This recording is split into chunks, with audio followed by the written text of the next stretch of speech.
First of all, I'm having a good time blasting public education. So when are we ready? I'm recording. Oh, you're recording. How's that? All right. Put the flour in the bowl. And I hope this works. Every time I make fried chicken, it comes out different. Just like every time I talk to a kid in the class. There's different outcomes. Sometimes he walks away feeling really good. Sometimes he walks away thinking. Sometimes he walks away thinking, man, I know there's a valve stem on that tire somewhere. But that's why he's a kid, not an adult. You're not supposed to know better. So that's what I try to do. So this is, I'm not doing product advertising. Forget it.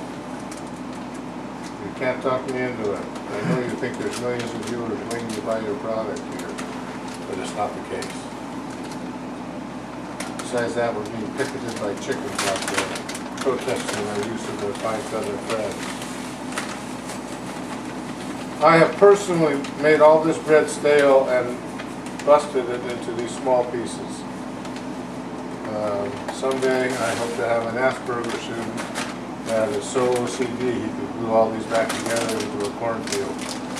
But in the meantime, I don't think that's going to happen. And don't go home and tell your mother I was making fun of Asperger's. I am not. I don't care what part of the cow is made into a burger. Labels, man. Public education has more labels than Heinz has varieties. It's absolutely ludicrous. Absolutely ludicrous. We have put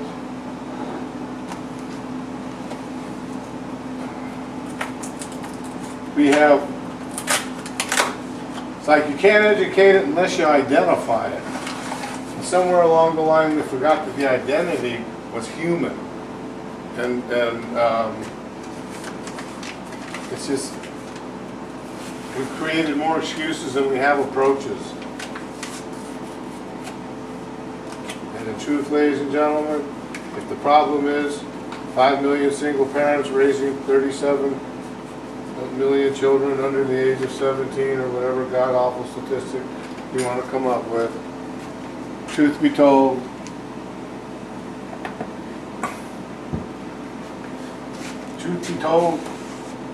the responsibility isn't going to fall on public education.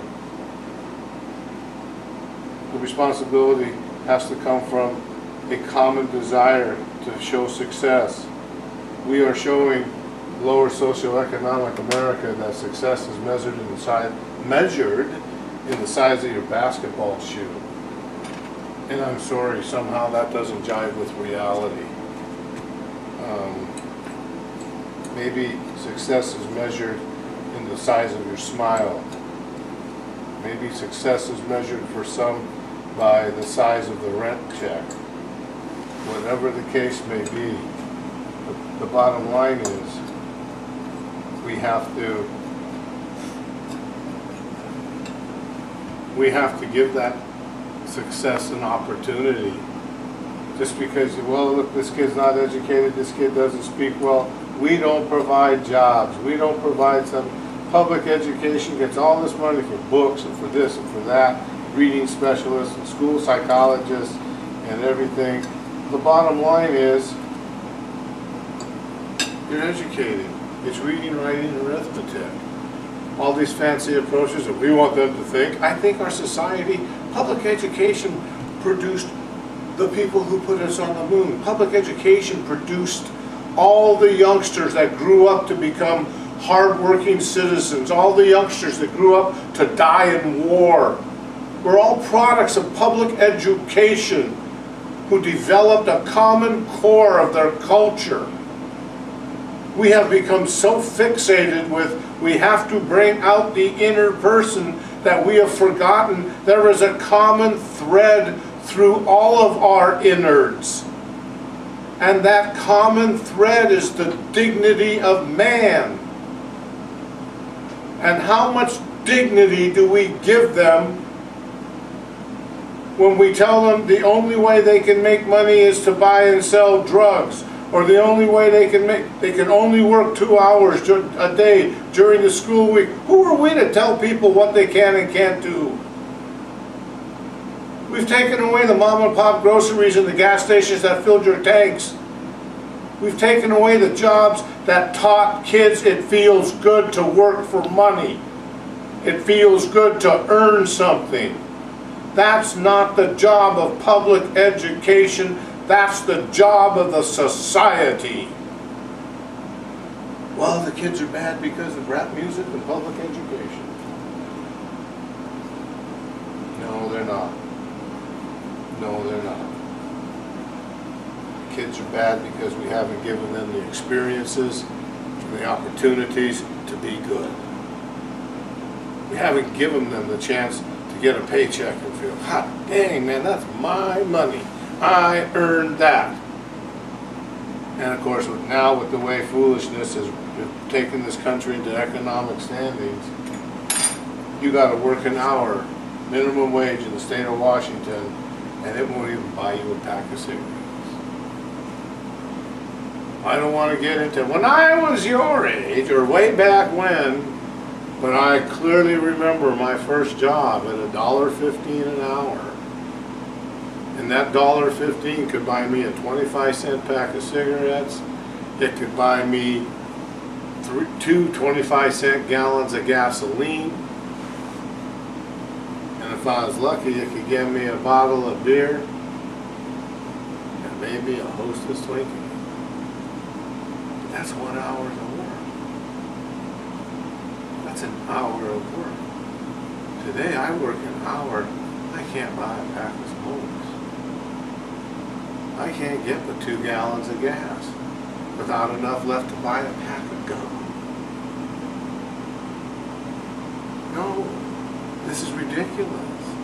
Where is the dignity of man? Where is the feelings of, I am productive? We've taken it away. We've taken it away because everybody who decries Wall Street has their retirement funds tied into the stock market. I'm teaching a class today and a kid tells me that he has a trust fund with 93,000 shares of Mattel.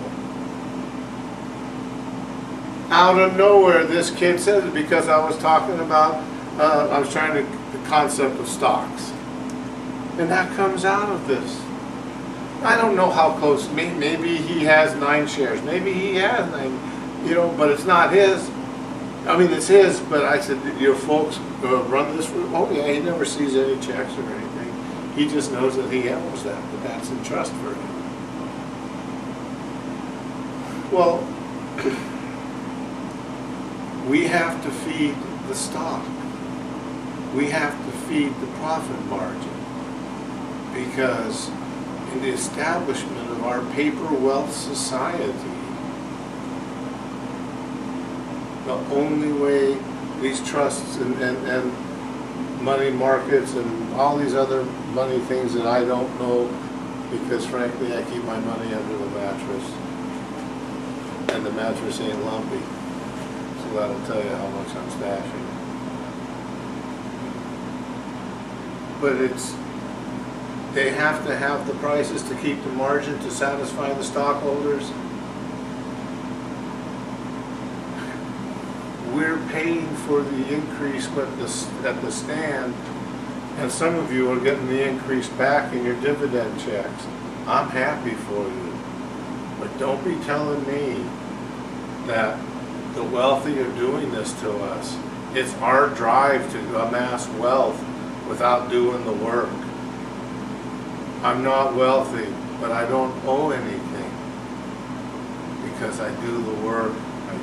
I've done whatever I've done. It's immaterial. Make choices. That's all it is. And that's all you do in life is you make choices. Life is a series of choices. Some of them are good, and some of them turn out to be you shouldn't have made that choice. But that's neither here nor there.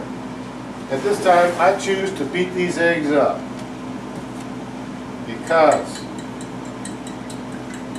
I am supposed to make a beat up, I'm going to beat it. So an egg, hash browns, and 2 pieces of toast walk into a bar.